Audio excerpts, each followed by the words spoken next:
There have been a lot of changes in the real estate industry recently, and in this video, we are going to discuss how you can be better prepared as a consumer. Buyers in the past have not always known who is responsible for paying their realtor or who is responsible for the other fees that are involved. So I think that this gives the buyer the opportunity to not only select the professional representation that they want, but also be very knowledgeable and very aware of that representation and who's paying for it. Well, I think the biggest question that a buyer can ask a realtor is how long the agreement is in effect and if it's only for that one particular home or if it's just for all homes in general. If there's nothing wrong with viewing a home with one or two agents that are the listing agent or if you're just meeting someone, but what's most critical to the transaction is that that buyer feels good with their representation and they have a level of confidence in the realtor that they choose.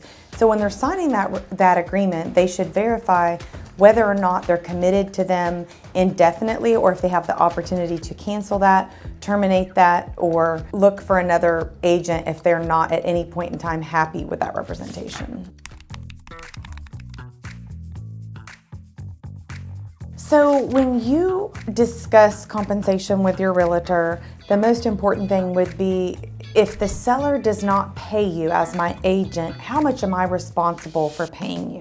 So this is a number that you have to work into your budget as a buyer. You're obviously coming up with your down payment, your closing costs, your appraisal fee, your home inspection fee, your loan application fee, title policy, title expenses, tax and transfers, lots of fees that are involved. So whenever you find out whether or not the seller is paying that realtor, you need to add that expense to your bills and find out if you can afford it before you move forward with that agreement and know what that agreement says. If you're paying a full 3%, if it's 2%, 1%, whatever amount is on that agreement is the most compensation that you can receive from either the buyer or the seller.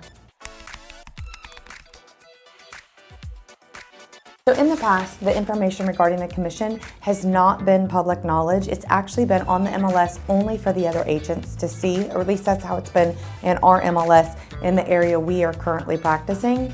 And so it would be something that would have to be asked of that agent. The fact that it's not on the MLS now, each realtor that is representing a buyer will have to call the listing agent to see if there is a concession offered within that listing since it's not offered on the multiple listing service.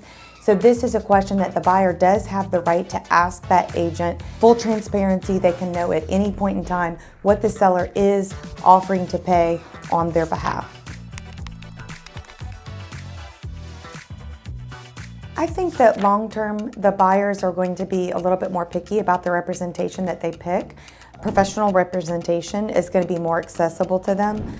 When they get to pick who represents them, it doesn't just have to be the first person they meet and they feel obligated. They do need to do their due diligence, their investigation, and make sure that they have a comfort level with the agent before they commit to them.